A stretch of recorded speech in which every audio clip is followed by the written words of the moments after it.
இது அவருக்கு ரொம்ப கவலையாக போச்சு. என்ன இது, நம்மளை தேடி வர்றவங்களுக்கெல்லாம் நாம் சோறு போடுறோம், நம்ம புகழ்ந்து பாடல் ஏற்றி கொண்டு வர்ற புலவர்களுக்கெல்லாம் அவங்க எப்படி வந்தாலும் ஒருவேளை சோறு போடணுங்கிறது உத்தரவு. இவ்வளவுலாம் செஞ்சும் நம்மளை போய் பிச்சைக்கார ராஜான்னு எல்லாரும் சொல்கிறாங்களே, அது ஏன், எதுக்காக இப்படி சொல்கிறாங்க? இதுதான் ராஜாவுக்கு குழப்பம். சரி, இதை பற்றி நம்ம அமைச்சர்கள்கிட்ட கேட்கலாமா அப்படின்னு யோசனை பண்ணார். இந்த விஷயத்தை போய் அவங்கக்கிட்ட எப்படி கேட்குறதுன்னு அவருக்கு தயக்கமாக இருந்தது. கௌரவ குறைச்சலாக தெரிஞ்சுது அவருக்கு. சரி, சாதாரண குடிமக்கள்கிட்ட இதை பற்றி கேட்கலாமா அப்படின்னு யோசனை பண்ணார். கேட்கலாம், ஆனால் அவங்க யாரும் ராஜா முன்னாடி வந்து நின்று தைரியமாக பேசக்கூடிய அளவுக்கு இல்லை. ராஜாவோட குழப்பம் நாளுக்கு நாள் அதிகமாக போச்சு. கடைசியாக அவர் ஒரு முடிவுக்கு வந்தார். அதாவது இதை பற்றி ஒரு பிச்சைக்காரங்கிட்டே கேட்டு பார்த்துட்டா என்ன. இதுதான் அவர் பண்ண முடிவு. உடனே மாறு வேஷம் போட்டுக்கிட்டு நகர்வலம் போனார். ஒரு பிச்சைக்காரனை கண்டுபிடிச்சார். இதை பாருப்பா, நம்ம ராஜாவை எல்லாரும் பிச்சைக்கார ராஜான்னே சொல்கிறாங்களே, அதுக்கு என்ன காரணமாக இருக்கும் அப்படின்னு கேட்டார். அதுக்கு அவன் சொல்கிறான், இதுக்கான பதிலை இன்னும் ஒரு 30 நாளில் சொல்கிறேன் அப்படின்னா. உடனே இவருக்கு சந்தோஷம். உண்மையை அவங்ககிட்ட சொன்னார். நான் வேற யாரும் இல்லை, நான் தான் இந்த நாட்டு ராஜா. இப்போ நீ என் கூடவே வந்துடு, அரண்மனையிலேயே தங்கிக்கோ. 30 நாள் கழித்து எனக்கு பதில் சொல்லிவிட்டு அதுக்கப்புறமா நீ போகலாம் அப்படின்னு சொல்லி அழைச்சிட்டு வந்துட்டார். அரண்மனையில் ஒரு மூலையில் அவன் தங்கறதுக்கு இடம் கொடுத்தார். தினம் 2 வேளையும் இவனுக்கு சோறு போடுங்க அப்படின்னு உத்தரவு போட்டார். ராஜா கொடுத்த இடத்துல போய் உக்காந்துக்கிட்டான் அந்த பிச்சைக்காரன். தினமும் அந்த அரண்மனையில் நடக்கிறதையெல்லாம் கவனிச்சிக்கிட்டு வந்தான். வேளைக்கு சாப்பாடு வரும், சாப்பிட்டுக்கிட்டு இருக்கான். இப்படி 30 நாள் முடிஞ்சுது. ராஜா வந்தார். என்ன, என்னோட கேள்விக்கு பதில் என்னன்னு கண்டுபிடிச்சிட்டியான்னார். கண்டுபிடிச்சிட்டேன்னா. என்ன எல்லாரும் பிச்சைக்கார ராஜான்னு சொல்கிறாங்களே, அது நியாயமாக படுதா உனக்குன்னு கேட்டார்.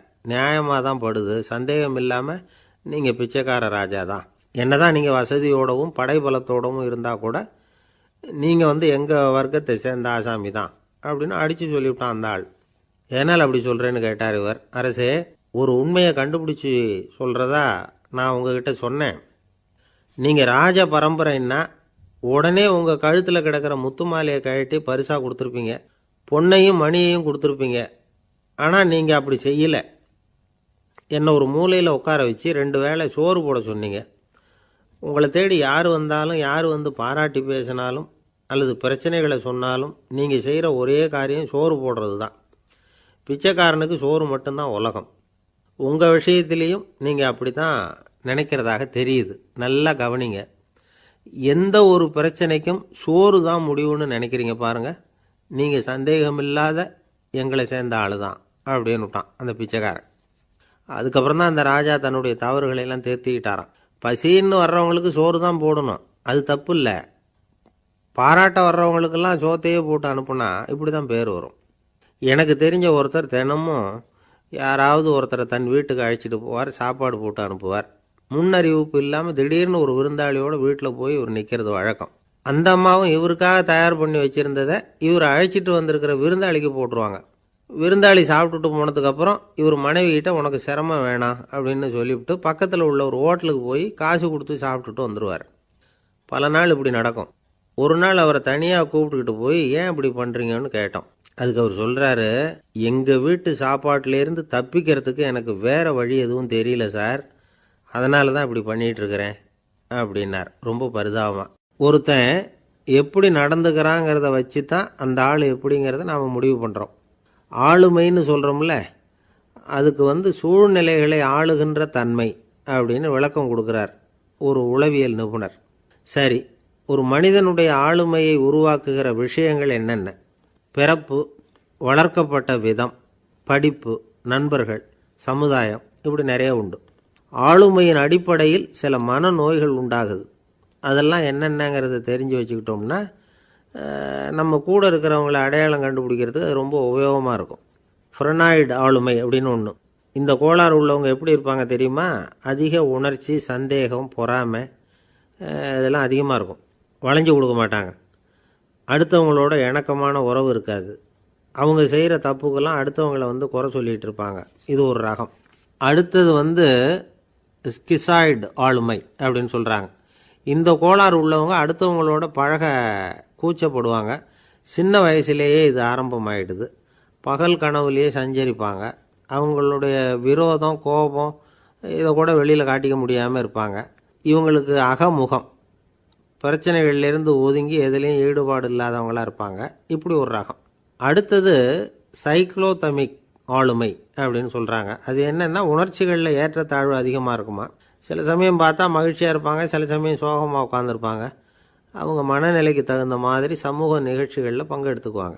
இன்னொரு வகை என்னென்னா எண்ணப்பீடிகை ஆளுமை அப்படின்னு பேர் வச்சுருக்கிறாங்க. அதுக்கு இவங்களுக்கெல்லாம் கரெக்டாக இருக்கணும், எல்லாம் சட்டத்திட்டம் எதுலேயும் ஒரு ஒழுங்குமுறை, இப்படி எதிர்பார்க்குற மனோபாவம்.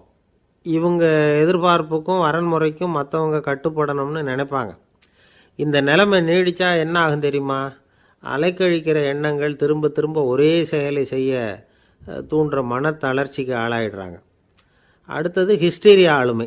சின்ன விஷயத்தையெல்லாம் பெருசுப்படுத்தி நாடகமாக்குற நடிகர்கள் இவங்க. உணர்ச்சி அதிகம் உள்ளவங்க.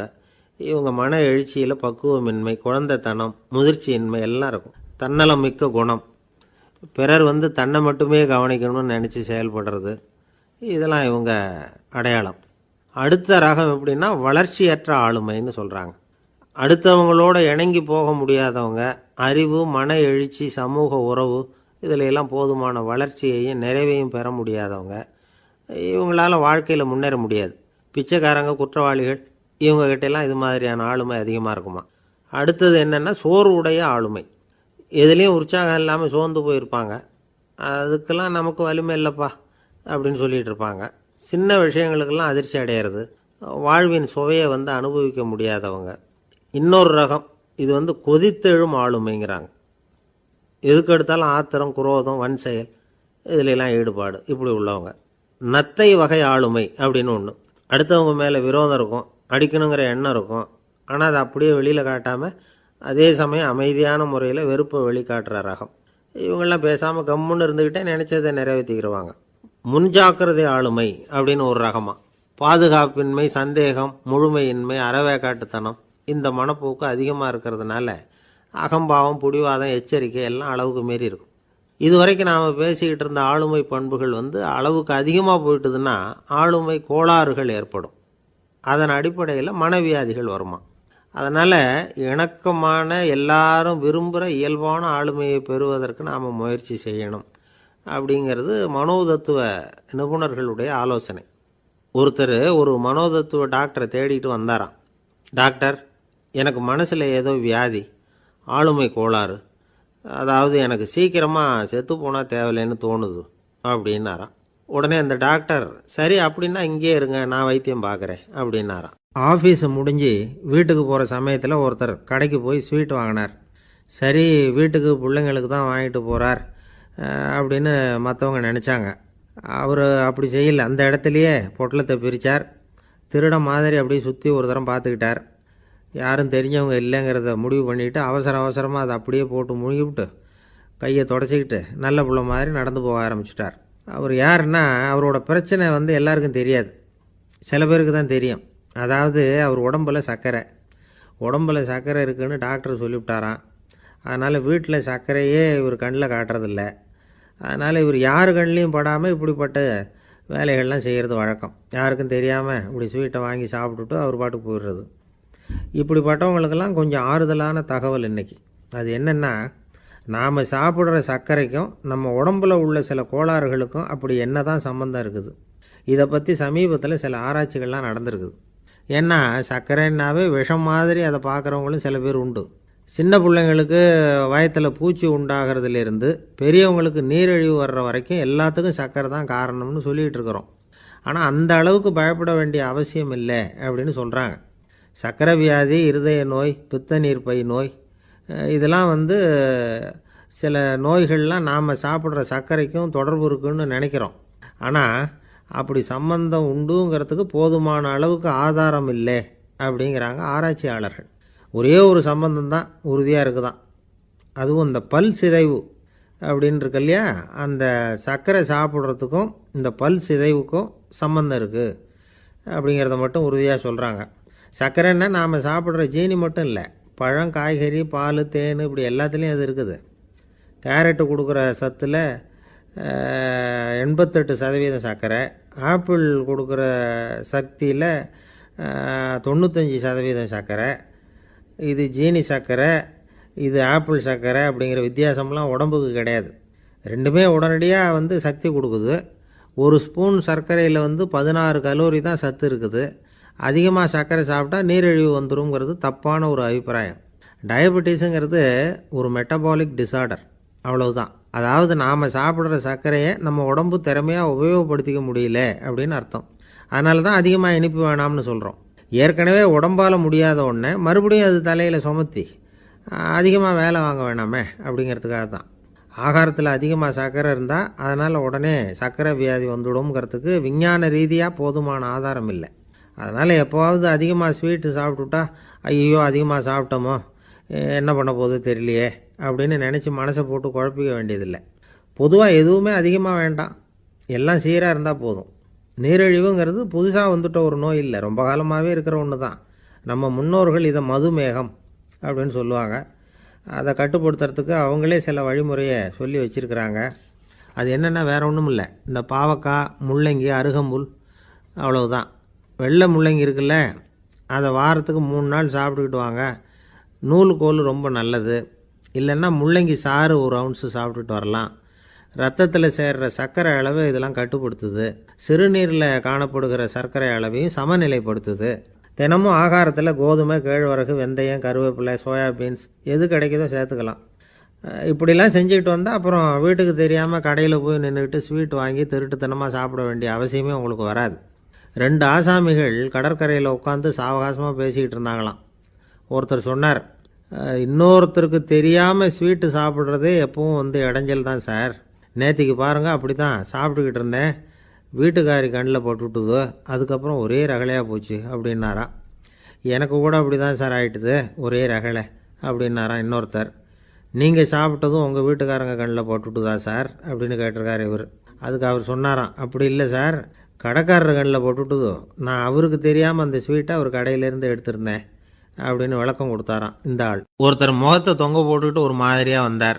என்ன விஷயம்னு விசாரித்தேன். என்னுடைய நண்பன் ஒருத்தங்கிட்ட கருத்து வேறுபாடு, இனிமேல் நமக்குள்ளே எந்த சம்மந்தமும் வேணாம்னு நட்பை முறிச்சிட்டு வந்துட்டேன்னா. நண்பர்கள்னு இருந்தால் கருத்து வேறுபாடு வரத்தான் செய்யும்னு. கருத்து வேறுபாடு வராமல் இருக்கிறதுக்கு ஏதாவது வழி உண்டா அப்படின்னு கேட்டாங்க.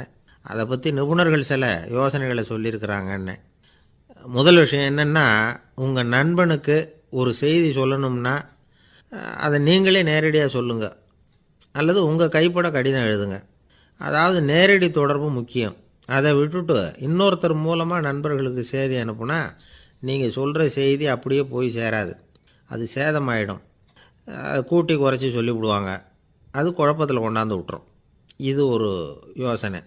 2வது யோசனை என்னென்னா, நீங்கள் ஒரு நல்ல காரியத்தை செய்யும் பொழுது உங்கள் நண்பரையும் சேர்த்துக்குங்க, அவருக்கும் அதில் ஒரு ஈடுபாட்டை உருவாக்குங்க. 3வது யோசனை, நம்ம பக்கத்தில் இருக்கிற நண்பர் மகிழ்ச்சி அடைகிற மாதிரி ஏதாவது செய்யணும். சின்ன சின்ன செயல்களாக இருந்தாலும் பரவாயில்ல, அவர் நமக்கு எதுவும் செய்யலையே, நாம் எதுக்கு செய்யணும் அப்படின்னு நினச்சிக்கிட்டு இருக்கக்கூடாது. 4வது யோசனை என்னென்னா, உங்களுக்கு ஒரு பிரச்சனையா அல்லது உங்கள் நண்பருக்கு ஒரு பிரச்சனையா, எதுவாக இருந்தாலும் 2 பேரும் சேர்ந்து உட்காந்து ஆலோசனை பண்ணுங்கள். நம்ம யோசனையும் கேட்கப்படுதே அப்படிங்கிற நினைப்பே அவருக்கு ஒரு மன நிறைவை உண்டாக்குமா. 5வது யோசனை, உங்கள் நண்பர் ஏதோ ஒரு காரியத்தை செய்கிறார், நீங்கள் உடனே அவசரப்பட்டு நீ செய்கிறது தப்புன்னு தீர்ப்பு சொல்லக்கூடாது. அவர் அதை செய்யறதுக்கான நியாயங்கள் எவ்வளவோ இருக்கும், அதை புரிஞ்சுக்கிறதுக்கு முயற்சி பண்ணணும். 6வது யோசனை, உங்கள் நண்பர் என்ன சொன்னாலும் அதை பொறுமையாக கேளுங்க. அவர் சொல்கிறத புரிஞ்சுக்கணும், அவர் சொல்ல விரும்புகிறத புரிஞ்சுக்கணும், அவர் சொல்ல முடியாமல் தவிக்கிறதையும் புரிஞ்சுக்கணும். இப்படி 3 விதமாகவும் அவரை புரிஞ்சுக்கிட்டு அதுக்கு தகுந்த மாதிரி செயல்படணும். 7வது யோசனை என்னென்னா, உங்கள் நண்பர் உங்ககிட்ட ஏதோ ஒரு கருத்தை சொல்கிறார், அது உங்களுக்கு பிடிக்கல, அதுக்காக உடனே நீ சொல்கிறது சரியில்லை, நான் ஒத்துக்க மாட்டேன் அப்படின்லாம் மறுத்துக்கிட்டு இருக்கக்கூடாது. அவர் சொல்கிறத கேட்கணும், பொறுமையாக சிந்திக்கணும், அதுக்கப்புறம் பதில் சொல்லணும். இப்படிலாம் நடந்துக்கிட்டால் நண்பர்களுக்குள்ள கருத்து வேறுபாடு வர்றதுக்கு வாய்ப்பே இருக்காது அப்படின்னு வல்லுநர்கள் தொகுத்து சொல்லியிருக்கிறாங்க இந்த யோசனைகளை. எனக்கு தெரிஞ்ச சில நண்பர்கள் உண்டு, அவங்களுக்குள்ளேயும் கருத்து வேறுபாடுகள் வராமல் இருக்கிறதுக்கு சில நுட்பங்களை கையாளுறது உண்டு. ஒருத்தர் சொன்னார், அந்த டாக்டர் சின்ன வயசுலேருந்து என் கூட பழகினவர், நாங்கள் 2 பேரும் இணை பிரியாத நண்பர்கள், இருந்தாலும் எனக்கு உடம்பு சரியில்லைன்னா நான் அவர்கிட்ட வைத்தியம் பார்த்துக்க மாட்டேன் அப்படின்னார் ஒருத்தர். ஏன் அப்படின்னு கேட்டேன். எங்கள் நட்பு கெட்டுப்போடக்கூடாது இல்லையா, அதனால தான் அப்படின்னார் இவர். ஒரு மனுஷனுக்கு 3 விதத்தில் கர்வம் உண்டாகிறதுக்கு வாய்ப்பு உண்டு. பணம், பதவி, புகழ். பணம் அதிகமாக வந்தால் கர்வம் வரலாம், பதவி பெருசாக வந்துட்டுதுன்னா கர்வம் வரலாம், புகழ் அதிகமாக போனாலும் கர்வம் வரலாம். இந்த 3 வகையான கர்வத்துக்கும் இடம் கொடுக்காமல் இருக்கிறாங்க பாருங்கள், அவங்க தான் சிறந்த மனிதர்கள். ஒரு பெரிய பொறுப்பில் இருக்கிறவங்களுக்கு கர்வம் வந்துடக்கூடாது. அப்படி வந்துட்டுதுன்னா அது எல்லாருக்கும் இடைஞ்சல். ஒரு ராஜா இருந்தார். அவர் ஒரு நாள் தன்னுடைய தலைநகரத்தை சுற்றி வந்துக்கிட்டு இருந்தார். ஒரு இடத்துல ஒரு அழகான நிலத்தை பார்த்தார். ஆஹா, இந்த இடத்துல நமக்குன்னு ஒரு மாளிகையை கட்டினா எவ்வளோ நல்லாயிருக்கும் அப்படின்னு நினச்சார். ராஜா நினச்சா அது முடியாத காரியமா? சரி, இந்த நிலம் யாருக்கு சொந்தம்னு விசாரிங்க அப்படின்னார் பக்கத்தில் இருந்தவங்கக்கிட்ட. அவங்கெல்லாம் ஓடி போய் விசாரித்தாங்க. அந்த இடம் ஒரு வயசான கிழவிக்கு சொந்தம், வயசான அம்மாவுக்கு சொந்தமாக. அந்த அம்மா தான் அதில் ஒரு குடிசையை போட்டு குடியிருந்துகிட்டு இருக்கிறாங்க. சரி, அந்த நிலத்துக்கு ஒரு விலையை நிர்ணயம் பண்ணி அதை அந்த வயசான அம்மாக்கிட்ட கொடுத்துருங்கோ அப்படின்னு உத்தரவு போட்டார் ராஜா. ஆனால் அந்த அம்மா இது எங்கள் பூர்வீக இடம், இதை விற்க மாட்டேன் அப்படின்னு சொல்லிவிட்டுது. சரி, 2 பங்கு விலை கொடுக்குறோம்னு சொல்லி பாருங்க அப்படின்னாங்க. அப்படியே சொன்னாங்க அரண்மனை ஆட்கள். அதுக்கும் சம்மதிக்கலை அந்த அம்மா. இதை கேள்விப்பட்டதும் ராஜாவுக்கு கோபம் வந்துட்டுது. தன்னுடைய ஆளுங்களை கூப்பிட்டார். போய் அந்த குடிசையை பிரித்து எறிங்க, காசெல்லாம் ஒன்றும் கொடுக்காதீங்க அப்படின்னு கத்தினார். அவ்வளோதான். அடுத்த நிமிஷம் அரண்மனை ஆசாமிகள் போனாங்க, குடிசையை பிரித்து எரிஞ்சாங்க. அந்த வயசான அம்மா இருக்குது, அதுவும் அந்த இடத்த விட்டு துரத்தி விட்டாங்க. அந்த இடத்துல ஒரு அரச மாளிகையை கட்டி முடிச்சிட்டாங்க. அந்த வயசான அம்மா பாவம், ராஜாவே இப்படி பண்ணால் யார்கிட்ட போய் முறையிட முடியும்? ஒரு ஞானி இருந்தார், அவர்கிட்ட போய் சொன்னாங்க. அவர் இவங்க சொன்னதை கேட்டு மனசில் வச்சுக்கிட்டார். ஒரு நாள் அந்த ராஜாவே இந்த ஞானியை கூப்பிட்டார். புதுசாக ஒரு மாளிகை கட்டியிருக்கிறேன், வந்து பாருங்கன்னு.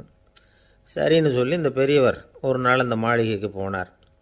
சும்மா போகல, ஒரு கழுதையையும் ஓட்டிகிட்டு போனார். கொஞ்சம் சாக்குகள், வெத்து சாக்கு, அதையும் எடுத்து கழுதை முதுகில் போட்டு கழுதையை ஓட்டிகிட்டு போகிறார். ராஜா பார்த்தார். அவருக்கு இது ஆச்சரியமாக இருந்தது. என்ன இது, மாளிகைக்கு வந்துட்டு போங்கன்னு கூப்பிட்டா கழுதை, சாக்கு இதெல்லாம் கொண்டு வராரே, ஒன்றும் புரியலையேன்னு நினச்சார்.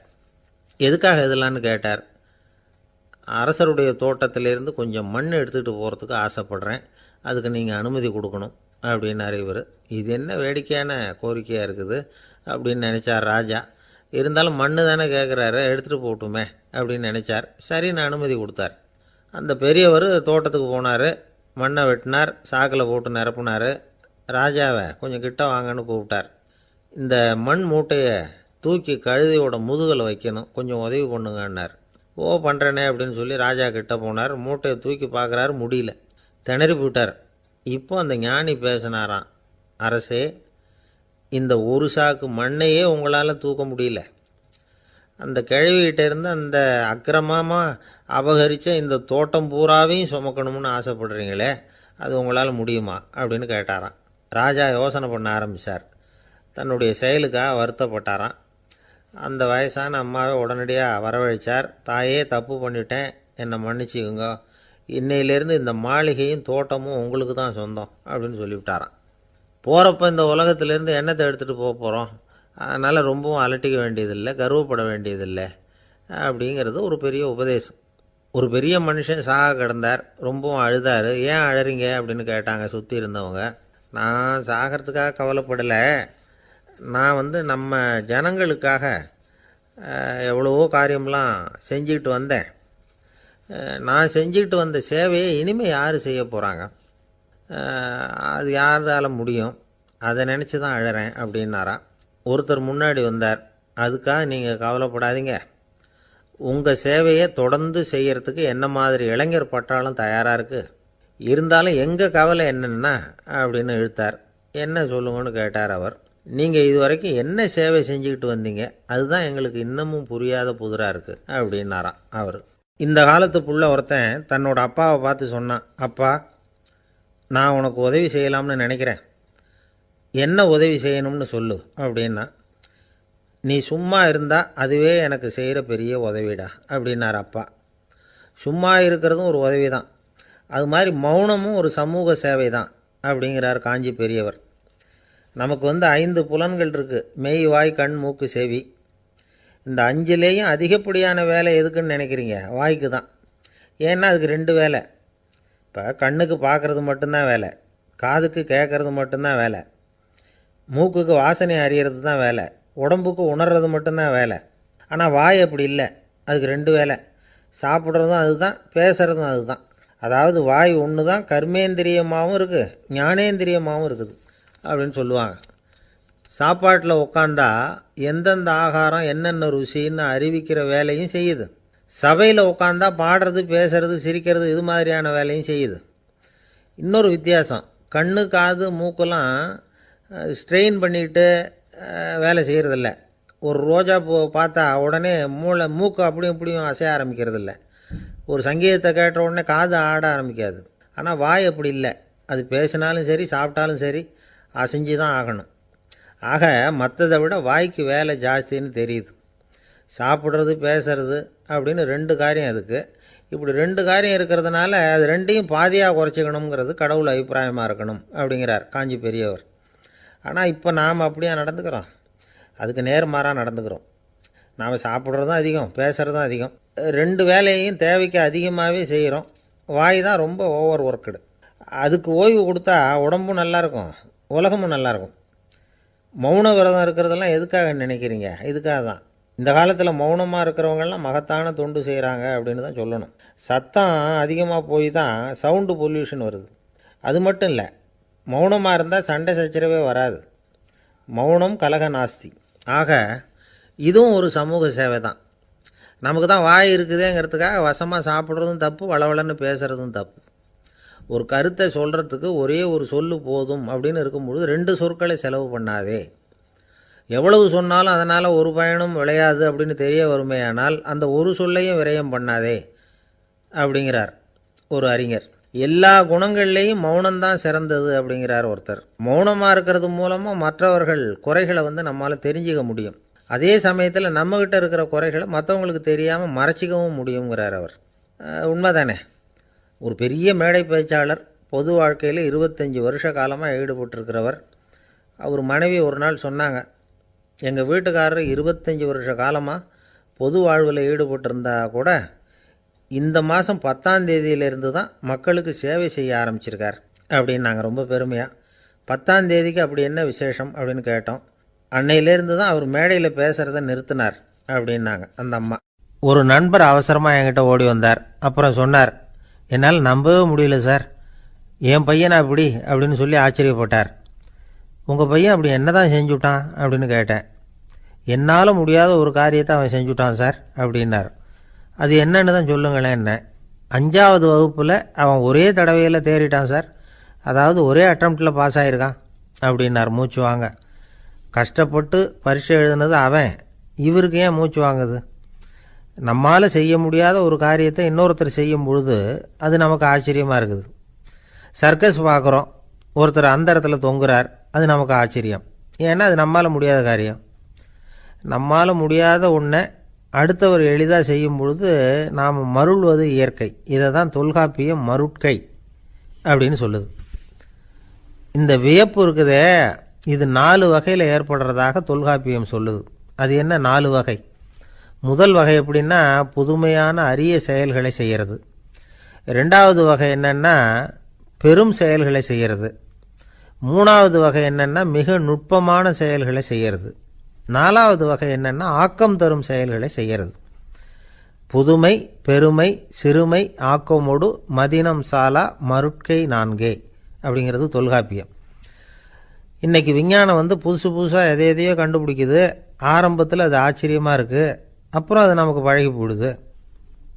வானொலி பெட்டி புதுசாக வந்தப்போ ஒரு பெட்டி பேசுதுங்கிறது எவ்வளோ பெரிய ஆச்சரியம். இப்போ யாரும் அதை ஆச்சரியமாக பார்க்குறதில்ல.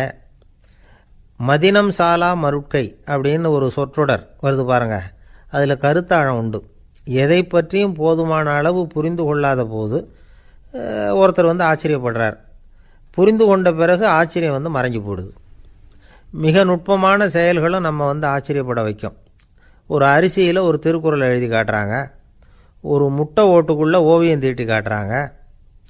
கருங்கல் சிற்பங்களில் எவ்வளவு நுட்பமான வேலைப்பாடுகளை எல்லாம் பார்த்து ஆச்சரியப்படுறோம். இது மாதிரி ஆக்கப்பூர்வமான அரிய செயல்களை செய்கிறது கூட வியப்பை உண்டு பண்ணும். குப்பை கூலங்களை கூட வாழ்க்கைக்கு பயன்படுகிற பொருளாக மாற்றுகிறவர்கள் இருக்காங்க. அவர்களுடைய செயல் வியப்பு அளிக்குது. இடைக்காட்டு சித்தர் பாடின மூவடி 30ங்கிற நூலில் வர்ற ஒரு பாடல், ஆற்றல் பிறர் அறிதலின் அகம் கிளர்வு உறுதலின் கற்று அறி பாணர் கெழுமிய கோடலின் தோற்றம் உருகவே போற்றல் சால் வியப்பே. ஒருத்தருடைய ஆற்றல் தெரியாமல் இருந்தது, அவருடைய அரிய செயலை பார்க்கும் பொழுது வியப்பாக இருந்தது, மனசுக்குள்ள கிளர்ச்சி. பாவலர்கள் இவர்களுடைய புகழை பாடி மற்றவர்களும் தெரிந்து கொள்ளுமாறு செய்கிறார்கள் அப்படிங்கிறது தான் ஒரு யதார்த்தமான உண்மை. ஆக எல்லா வகையிலும் மக்கள் தங்களுடைய வாழ்க்கையில் முன்னேறுவதற்கான வழிகாட்டுகிற ஒரு மெய்ப்பாடு தான் வியப்புங்கிறது. இந்த காலத்தில் நம்ம எப்படியெல்லாம் ஆச்சரியப்பட வைக்கிறாங்க. ஒரு ஆளை பிடிச்சி ஜெயிலில் கொண்டு வந்தாங்க. ஜெயில் அதிகாரி அவனை ரொம்ப ஆச்சரியமாக பார்த்தாராம். இவன் கேட்டான், ஏன் சார் அப்படி பார்க்குறீங்க, நான் இப்போ இங்கே வர்றது உங்களுக்கு ஆச்சரியமாக இருக்குதா அப்படின்னு கேட்டிருக்கான். இதுக்கு ஜெயில் அதிகாரி சொல்லியிருக்கார், நீ இப்போ இங்கே வந்ததில் எனக்கு ஒன்றும் ஆச்சரியம் இல்லைப்பா, ஏற்கனவே நீ இங்கேருந்து விடுதலையாகி போய் 6 மாதம் ஆச்சு, இவ்வளவு லேட்டாக வர்றியே அதுதான் எனக்கு ஆச்சரியமாக இருக்குது அப்படின்னாராம். ஒருத்தர் ஒரு தவறு செஞ்சு விடுறாருன்னு வச்சுக்கோங்க, உடனே நீ செஞ்சது தவறு அப்படின்னு சொல்கிறது ஒரு வகை. அதுக்கு பதிலாக எது சரின்னு அவர் புரிந்து கொள்ள உதவி செய்கிறது இன்னொரு வகை. இந்த 2வது வகை இருக்குது பாருங்கள், நிர்வாக இயலில் இது ரொம்ப முக்கியம்.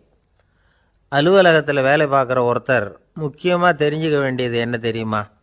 சக ஊழியர்கள்கிட்ட எப்படி பழகணும், மேலதிகாரிகள்கிட்ட எப்படி பழகணும், தனக்கு கீழே வேலை செய்கிறவங்க கிட்ட எப்படி பழகணும், வாடிக்கையாளர்கள்கிட்ட எப்படி பழகணும், இவங்க எல்லார்கிட்டையும் செம்மையான உறவை ஏற்படுத்திக்கிறது எப்படி, இதையெல்லாம் சொல்லிக் கொடுக்குற பாடம் தான் இன்டர் பர்சனல் ஸ்கில், திறமையான உறவு அப்படிங்கிறது. எந்த வேலையில் இருந்தாலும் சரி, இந்த உறவுகளை வளர்க்கும் திறன் உள்ளவங்க சீக்கிரம் முன்னுக்கு வந்துடுறாங்க.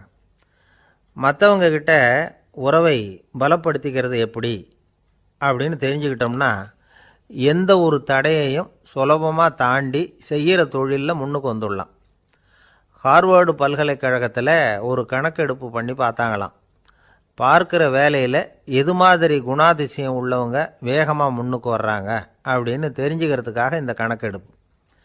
வெவ்வேறு துறையில் வேகமாக முன்னுக்கு வந்திருக்கிற பல பேரை சந்தித்து இந்த சர்வேயை நடத்தியிருக்கிறாங்க.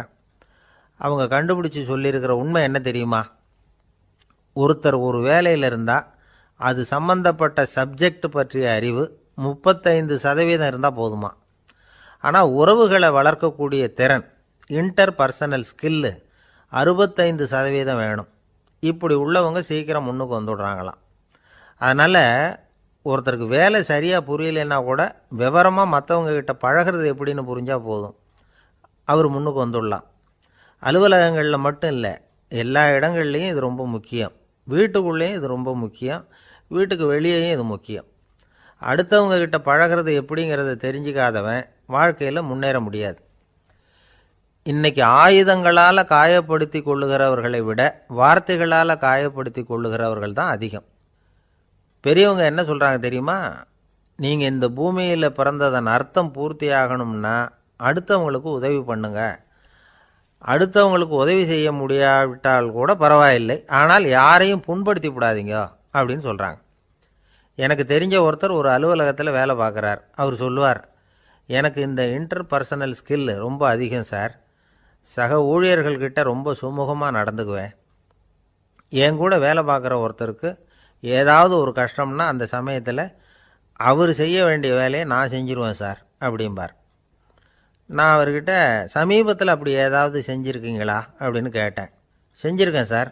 போன வாரம் புதன்கிழமை ஆஃபீஸில் என் பக்கத்து சீட்டுக்காரருக்கு வயிற்று வலி, உடனே நான் மெடிக்கல் லீவ் போட்டுவிட்டு எங்கள் வீட்டுக்கு போயிட்டேன் சார் அப்படின்னார். ஒரு அம்மா தெருவில் உட்காந்து என்னத்தையோ தேடிட்டு இருக்கிறாங்க. அந்த அம்மா ஒரு சூஃபி ஞானி. அவங்க பேர் என்னென்னா ரபியா அல் அடாவியா. அந்த அம்மாவுக்கு கண் கூட தெளிவாக தெரியாது. அந்த பக்கமாக வந்த சில பேர் இவங்களுக்கு உதவி செய்கிறதுக்காக வந்தாங்க. என்ன தேடிகிட்டு இருக்கிறீங்க அப்படின்னு கேட்டாங்க. இதுக்கு அந்த அம்மா, அந்த கேள்வி அவ்வளோ முக்கியத்துவம் இல்லை, நான் தேடிகிட்டு இருக்கிறேன், உங்களால் முடிஞ்சால் எனக்கு உதவி பண்ணலாம் அப்படின்னாங்களாம். உதவி செய்ய வந்தவங்களுக்கு ஆச்சரியம். எதை தேடுறோங்கிறது தெரியாமல் இப்படி ஏன் நேரத்தை செலவழிக்கிறீங்க, நாங்கள் எப்படி உங்களுக்கு உதவ முடியும், எங்களுக்கு ஒன்றும் புரியலையே அப்படின்ட்டுருக்காங்க. சரி, உங்களை திருப்தி பண்ணுறதுக்காக சொல்கிறேன். ஒரு குண்டூசி தொலைஞ்சு போச்சு, அதை தேடுறேன் அப்படின்னாங்களாம் அந்த அம்மா. அதுக்கப்புறம் இவங்களும் சேர்ந்து தேட ஆரம்பிச்சிட்டாங்க. கொஞ்ச நேரம் ஆச்சு, ஒன்றும் கிடைக்கல. உதவி செய்ய வந்தவங்களும் அழுத்து போட்டாங்க. அப்புறம் கேட்டாங்க, இதை பாருங்கம்மா, இது ரொம்பவும் பெரிய தெரு, அகலமான தெரு. அதனால் குறிப்பாக நீங்கள் எந்த இடத்துல அந்த குண்டூசியை தொலைச்சிங்க அதை சொல்ல முடியுமான்னாங்களாம். இதுக்கு அந்த அம்மா, நீங்கள் மறுபடியும் அர்த்தமில்லாத கேள்வியை கேட்குறீங்க, உங்கள் கேள்விக்கும் நான் தேடுறதுக்கும் என்ன சம்மந்தம்னாங்களாம். இதை கேட்டதும் அவங்க ஒரு மாதிரி ஆயிட்டாங்க. என்னம்மா நீங்கள் பைத்தியம் மாதிரி பேசுகிறீங்க அப்படின்னாங்களாம். சரி, உங்களை மறுபடியும் திருப்திப்படுத்துறதுக்காக சொல்கிறேன், அதை நான் எங்கள் வீட்டில் தொலைச்சுட்டேன் அப்படின்னாங்களாம். அப்புறம் எதுக்காக இங்கே வந்து தேடிட்டு இருக்கிறீங்க அப்படின்னு கேட்டிருக்காங்க. ஏன்னா இங்கே தான் வெளிச்சம் அதிகமாக இருக்குது, அங்கே வீட்டுக்குள்ளே இருட்டாக இருக்குது, அதனால் இங்கே வந்து தேடுறேன். வெளிச்சம் உள்ள இடத்துல தானே தேட முடியும் அப்படின்னாங்களாம் அந்த ஞானி. இந்த கதைக்கு என்ன அர்த்தங்கிறத பெரியவங்க சொல்கிறாங்க. அதாவது இந்த தேடுதல்ங்கிறது ஒரு வியாதி. அது நம்ம சதா அலைய வைக்கும், பைத்தியமாக மாற்றுறதுக்கு முயற்சி பண்ணோம். ஒரு காலம் அது நிறைவு அடையவே அடையாது. வாழ்வுங்கிறது ஒரு புரிந்து கொள்ள முடியாத, சதா இயங்கி கொண்டிருக்கிற ஒரு செயல். அதுக்கு ஆரம்பமும் இல்லை, முடிவும் கிடையாது. எதையோ தேடணும் அப்படிங்கிற உந்துதல் நமக்குள்ளே இருக்கும், ஆனால் குறிப்பாக எதை தேடிட்டு இருக்கிறோம் அப்படிங்கிறது புரியாது. அப்படி ஏதாவது ஒன்றை தேடி அடைஞ்சிடுறோம்னு வச்சுக்கோங்க, உடனே ஒரு